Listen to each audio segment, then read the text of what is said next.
ഹരി ഓം. സംസ്കൃത ഭാഷാ സഹായിയുടെ ഇന്നത്തെ 8th സ്റ്റാൻഡേർഡിൻ്റെ സംസ്കൃതം ക്ലാസ്സിലേക്ക് എല്ലാവർക്കും സ്വാഗതം. നമ്മൾ തൃതീയ പാഠം പഠിച്ചുകൊണ്ടിരിക്കുകയാണ്. അതിൽ 3 സുഭാഷിതങ്ങൾ പഠിച്ചു കഴിഞ്ഞു. ഇനി അടുത്ത 4ാമത്തെ സുഭാഷിതമാണ് ഇവിടെ എഴുതിയിരിക്കുന്നത്. നമുക്ക് നോക്കാം. യഥാ ചതുർഭിഃ കനകം പരീക്ഷ്യത്തെ നിഘർഷണഛേദനതാപതാടനൈഃ തഥാ ചതുർഭിഃ പുരുഷഃ പരീക്ഷ്യത്തെ കുലേന ശീലേന ഗുണേന കർമ്മണ. പിരിച്ചു പറയാം. യഥാ ചതുർഭിഃ കനകം പരീക്ഷ്യത്തെ നിഘർഷണ ഛേദന താപ താടനൈഃ തഥാ ചതുർഭിഃ പുരുഷഃ പരീക്ഷ്യത്തെ കുലേന ശീലേന ഗുണേന കർമ്മണ. ഇതാണ് പിരിച്ചു പറഞ്ഞത്. ഇവിടെ കനകം എന്നുണ്ട്. കനകം എന്ന് പറഞ്ഞാൽ എന്താ അർത്ഥം? സ്വർണ്ണം അല്ലേ. സ്വർണത്തിന് വേറെ എന്തൊക്കെ പറയാം? കനകം, ഹേമം, സുവർണ അതൊക്കെ പറയാം. അപ്പോൾ ഇവിടെ നമുക്കിത് എങ്ങനെയാണ് ഇതിൻ്റെ അന്വയം പറയുന്നത് നോക്കാം. എന്താ അവിടുത്തെ ക്രിയ? പരീക്ഷ്യതയെന്നാണ്. ഇവിടെയും വന്നിട്ടുണ്ട് പരീക്ഷ്യത.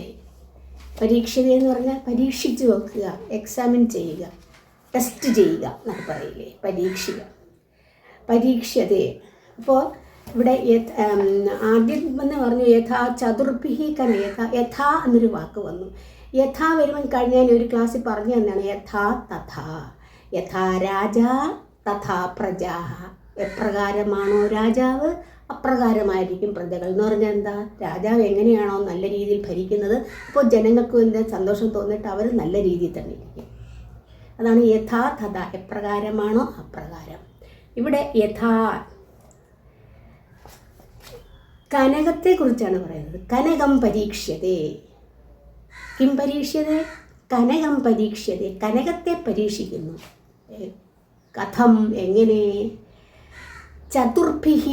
ചതുർഭിഃ എന്ന് പറഞ്ഞാൽ 4 തരത്താൽ, 4 തരത്തിനാൽ, 4 വേയ്സ്, 4 തരത്താൽ കനകം പരീക്ഷ്യതേ. അത് ടെസ്റ്റ് ചെയ്തു, കനകത്തെ ടെസ്റ്റ് ചെയ്യുന്നു. അത് ഏതൊക്കെയാണെന്നാണ് അടുത്ത പറഞ്ഞിരിക്കുന്നത്. നിഘർഷണ ഛേദന താപ താടനൈഃ. ഈ രീതിയിൽ കനകത്തെ പരീക്ഷിക്കുന്നു, കനകത്തെ ടെസ്റ്റ് ചെയ്യുന്നു. അപ്പോൾ നമുക്കതെങ്ങനെ അന്വയമായിട്ട് പറയാം. അപ്പോൾ ആദ്യം എന്തെന്ന് വരും? യഥാ. യഥാ എങ്ങനെയാണോ, അത് കുറേ കാര്യങ്ങൾ പറഞ്ഞില്ലേ എങ്ങനെയൊക്കെയാണ് പരീക്ഷിക്കുന്നതെന്ന്. അവിടെ ഉണ്ട്. ഇവിടെ യഥാ നിഘർഷണ ഛേദന താപ താടനൈഃ. താടനങ്ങളാൽ, തൃതീയ ബഹുവചനം. കനകം ചതുർഭിഃ പരീക്ഷ്യതേ.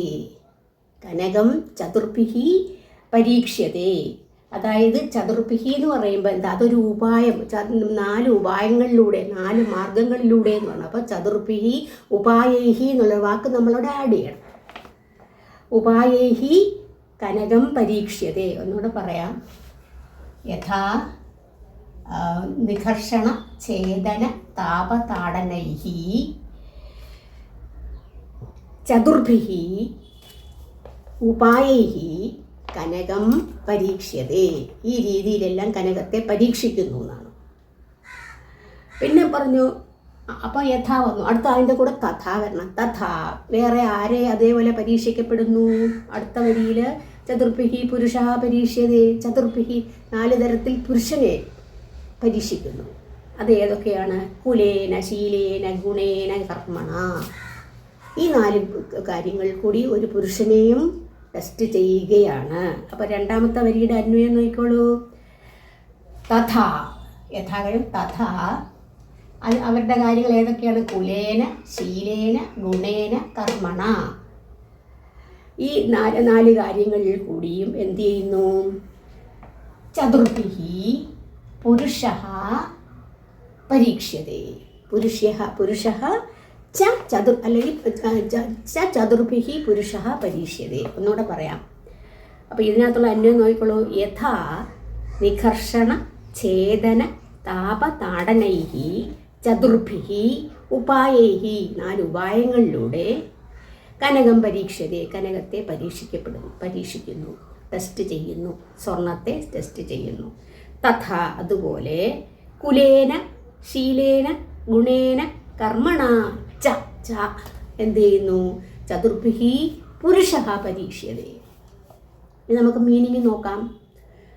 ആദ്യത്തെ തന്നെ യഥാ നികർഷണ ഛേദനം. പിന്നെ നമ്മളൊരു സ്വർണം കടയിൽ കൊണ്ട് കൊടുക്കുകയാണ്, ജ്വല്ലറിയിൽ വിൽക്കാൻ വേണ്ടി കൊടുക്കുക എന്ന് വെച്ചോളൂ. അപ്പോൾ അവരെന്ത് ചെയ്യും? എല്ലാവരും കൊണ്ട് കൊടുക്കുന്നതൊക്കെ എടുക്കുമോ? ഇല്ല. അതെന്ത് ചെയ്യും? അവർ ടെസ്റ്റ് ചെയ്യും. എങ്ങനെയൊക്കെയാണ് ഗോൾഡ് കനകത്തെ ടെസ്റ്റ് ചെയ്യുന്നത്? അതാണ് ഇവിടെ പറഞ്ഞിരിക്കുന്നത്, നികർഷണം.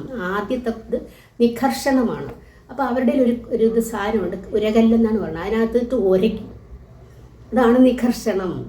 അത് ഉരച്ച് നോക്കും, അത് നല്ല സ്വർണ്ണമാണോ എന്നറിയാൻ. അത് കഴിഞ്ഞിട്ട് ഛേദനം, കട്ട് ചെയ്ത് നോക്കും ആ സ്വർണം. ഛേദനം. പിന്നെ താപം എന്ന് പറഞ്ഞാൽ ചൂടാക്കി തീയിലിട്ടിട്ട് അതിൻ്റെ നല്ലതാണോ എന്നറിയാൻ വേണ്ടി തീയിലിട്ടിട്ട് നോക്കും. അതാണ് താപം. പിന്നെ താടനങ്ങൾ അടി, ഇതിനകത്തിട്ടിട്ട് ഒരു സാധനം വെച്ച് അടിച്ചടിച്ചടിച്ചടിച്ച് പരത്തിയെടുക്കും.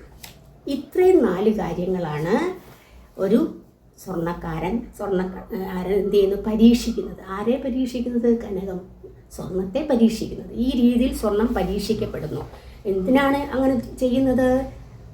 നല്ല സ്വർണമാണോ എന്നറിയാനായിട്ടാണ്, അല്ലേ? തഥാ അതുപോലെയാണ് പുരുഷനും അതുപോലെയാണ്. ഒരു മനുഷ്യൻ എങ്ങനെയാണ് മനുഷ്യനെ പരീക്ഷിക്കുന്നത്? കുലേന. കുലം എന്ന് പറഞ്ഞാൽ എന്താ അർത്ഥം? കുലം, അത് ഏത് കുലത്തിലാണ്, ഏത് വംശത്തിലാണ് ജനിച്ചത്, നല്ല കുലത്തിലാണോ എന്ന് അറിയാൻ വേണ്ടിയിട്ടുള്ളതാണ് കുലേന. പിന്നെ ശീലേന. ശീലം എന്ന് പറഞ്ഞാൽ സ്വഭാവ. തസ്യ സ്വഭാവ ഈദൃശ. അവൻ്റെ സ്വഭാവം എങ്ങനെയാണ്? നല്ലതാണോ, സത്സ്വഭാവിയാണോ എന്നറിയാൻ. അത് കഴിഞ്ഞിട്ട് 3ാമത്തത് ഗുണേന. നല്ല ഗുഡ് ക്വാളിറ്റീസ് എന്തെങ്കിലും ഉണ്ടോ, നല്ല ക്വാളിറ്റിയുള്ള മനുഷ്യനാണോ, അതാണ് ഗുണേന. ഗുണത്താൽ. കർമ്മത്താൽ. കർമ്മം എന്താ? അവർ ചെയ്യുന്നവ ജോലി. ഇപ്പോൾ ജോലിയൊന്നും ഇല്ലാത്തവന് അവന് ജോലിയൊന്നുമില്ല എന്ന് പറയല്ലേ. കർമ്മണ, നല്ല ജോലിയുള്ളവനാണോ എന്നൊക്കെ പരീക്ഷിക്കുകയാണ്. അപ്പോൾ ഇതിവിടെ പറഞ്ഞിരിക്കുന്നത് കുലേന, ശീലേന, ഗുണേന, കർമ്മണ എല്ലാം തൃതീയ വിഭക്തിയിലാണ് വന്നത്. തൃതീയ ഏകവചനം. കുലേന, ശീലേന, ഗുണേന.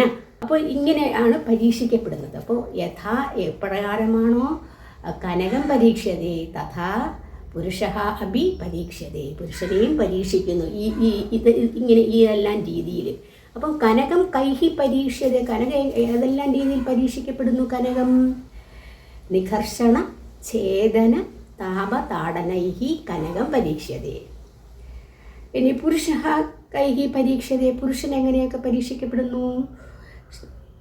കുലേന ശീലേന ഗുണേന കർമ്മണ പരീക്ഷതേ. അപ്പോൾ അതിൻ്റെ താഴെ ഒരു പടം കൊടുത്തിരിക്കുന്നുണ്ടല്ലോ. ഒരു സ്വർണ്ണക്കാരൻ അല്ലെങ്കിൽ സ്വർണം നോക്കുകയാണ്. സ്വർണ്ണം ശരി നല്ല സ്വർണ്ണമാണോ, ഗോൾഡ് എങ്ങനെയാണെന്ന് അറിയാൻ വേണ്ടിയിട്ട് ഓരോ ചെയ്ത് നോക്കുന്ന പടമാണ് താഴെ കൊടുത്തിരിക്കുന്നത്.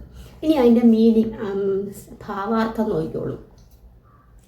ടെക്സ്റ്റിൽ പേജ് നമ്പർ 27 സ്വർണ്ണകാരഃ സുവർണസ്യ ശുദ്ധതാം ആകലയിതും ആദൗ നികഷപ്രസ്തരേ നികർഷണം കരോതി. സ്വർണ്ണകാരഃ എന്ന് പറഞ്ഞാൽ സ്വർണം നോക്കുന്ന ആൾ, സ്വർണം എടുക്കുന്ന ആൾ, അതായത് സ്വർണ്ണ കച്ചവടക്കാരൻ. സുവർണസ്യ ശുദ്ധതാം. സുവർണസ്യ കസ്യ ശുദ്ധതാം? സുവർണസ്യ ശുദ്ധതാം. ശുദ്ധമാണോ, നല്ല ഗുഡ് ക്വാളിറ്റി ഉള്ളതാണോ ആണ് ശുദ്ധതാം. ആകലയിതും നിർണയിക്കാൻ. ആദൗ ഫസ്റ്റ്, ആദ്യം. നികർഷപ്രസ്തരേ നികർഷണം കരോതി. അടുത്ത് വെച്ച് നികർഷണം കരോതി. അവിടെ ഉരകല്ല് കാണും, അതിനകത്ത് വെച്ച് ഉരയ്ക്കും, നികർഷണം ചെയ്യുന്നു. തദനന്തരം തസ്യ സുവർണസ്യ കർത്തനം കരോതി. തസ്യ സുവർണസ്യ, ആ സ്വർണത്തിൻ്റെ കർത്തനം നിന്ന് കട്ട് ചെയ്യുന്നു. തഥ ദെൻ അനന്തരം അഗ്നിനാവാദാഹേതി അഗ്നിയിൽ ദഹിപ്പിക്കുന്ന, അഗ്നിയിൽ കൊണ്ടിടുന്നു. അത് അന്തേ എന്ന് പറഞ്ഞാൽ ലാസ്റ്റ്, അവസാനം സുവർണഖണ്ഡേ പ്രഹാരം കരോതി. സുവർണഖണ്ഡേ, ആ സുവർണ കൊണ്ടുവന്നിരിക്കുന്ന ആ സുവർണ പീസിൻ്റെ പ്രഹാരം കരോതി, അടിക്കുന്നു. എന്തെങ്കിലും വലിയ കട്ടിയുള്ള സാധനം വെച്ച് അടിച്ച് പരത്തിയെടുക്കും. ഏഭിഹി ചതുർഭിഹി, ഇങ്ങനെയുള്ള ചതുർഭിഹി 4 തരത്തിലുള്ള പ്രകാരൈഹി 4 പ്രകാരത്തിൽ എന്ത് ചെയ്യുന്നു? പരീക്ഷിച്ചിട്ടാണ് സുവർണസ്യ പൂർണ്ണശുദ്ധതാം ജ്ഞാതും ശക്നോതി. അങ്ങനെ ചെയ്യുമ്പോൾ എന്ത് സംഭവിക്കും? സുവർണസ്യ പൂർണ്ണശുദ്ധതാം ജ്ഞാതും, പൂർണ്ണമായ ശുദ്ധമായിട്ടുള്ളതാണോ എന്ന് മനസ്സിലാക്കാൻ കഴിയുന്നു. യഥാ കസ്മിൻ പരിവാരെ തഥൈവ പുരുഷഃ അപി ചതുർഭിഃ ഉപായൈഃ പരീക്ഷണീയഃ. തഥൈവ, അതുപോലെ തന്നെ, തഥാ പ്ലസ് ഏവയാണ് തഥൈവ. പുരുഷഃ അപി, പുരുഷനും, അപി എന്താണ്? ഒരു അവ്യയമാണ്. അവ്യയം എന്താണ്? ഞാൻ പല ക്ലാസ്സിലും പറഞ്ഞു തന്നിട്ടുണ്ട്. എന്താണ് അവ്യയം എന്ന് പറഞ്ഞാൽ? സാധാരണ നാമങ്ങൾക്ക്, നൗൺസിന് എന്താണ്? വിഭക്തി കാണും, വചനം, ലിംഗം, ഇതെല്ലാം കാണും. പക്ഷേ ഈ പിന്നെ ഇതിന് ഇപ്പം ഇവിടെ അഭി എന്നൊരു വാക്കാണ്.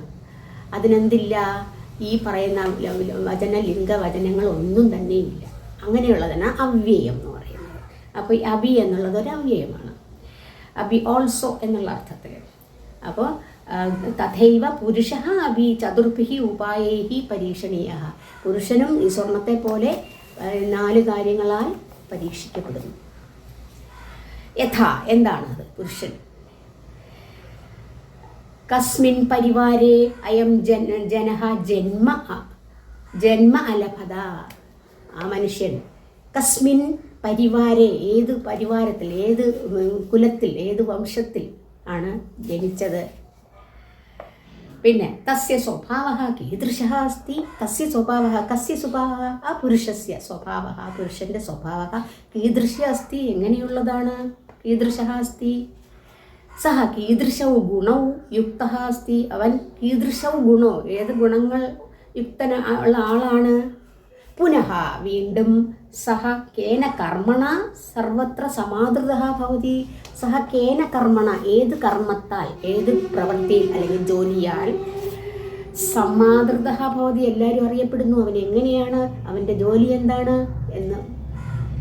ഇത് യേശു നികശേഷു ഈ നികശേഷു പരീക്ഷ, ഈ ഉരകല്ല്, നികഷം എന്ന് പറഞ്ഞാൽ ഉരകല്ല്, ആ ഉരകല്ലുകളിൽ നികശേഷു എന്നുള്ള സപ്തമി ബഹുവചനം, പരീക്ഷിച്ച് നോക്കിയിട്ട് തസ്യ വ്യക്തിത്വം ജ്ഞാതും ശക്യത, അങ്ങനെ അവൻ്റെ വ്യക്തിത്വം മനസ്സിലാക്കാൻ കഴിയുന്നു എന്നാണ്.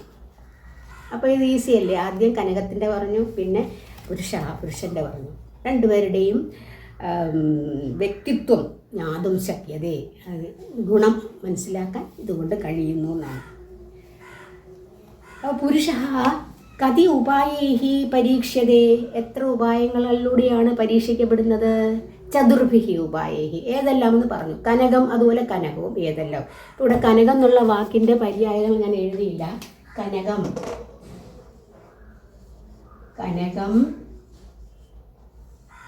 ഹേമം,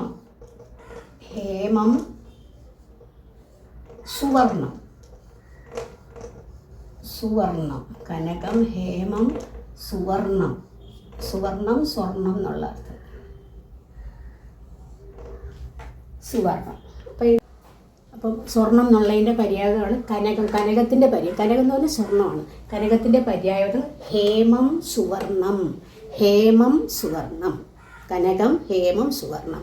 ഇനി നമുക്ക് ഒന്നും കൂടി അന്വയം നോക്കിയിട്ട് നിർത്താം. അന്വയം നോക്കാം. ഇതിനകത്ത് അന്വയം യഥാ നിഘർഷണ ഛേദന താപ താടനൈഃ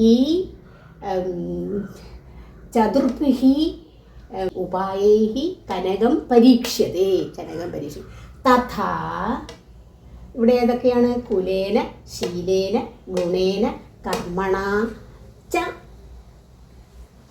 ചതുർഭിഃ പുരുഷഃ പരീക്ഷ്യതേ. ഇങ്ങനെയാണ് ഇതിൻ്റെ അന്വയം. ഇത് ഈസി അല്ലേ?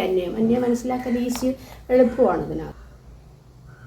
അപ്പോൾ 4 എണ്ണമായി. ഇനി അടുത്ത നമുക്ക് അടുത്ത 5-ാമത്തെ നമുക്ക് അടുത്ത ക്ലാസ്സിൽ പഠിക്കാം. അപ്പോൾ ഇന്നത്തെ ക്ലാസ് ഇവിടെ പൂർണ്ണമാകുകയാണ്. അടുത്ത ക്ലാസ്സിൽ കാണുന്നവരെല്ലാവർക്കും നന്ദി, നമസ്കാരം.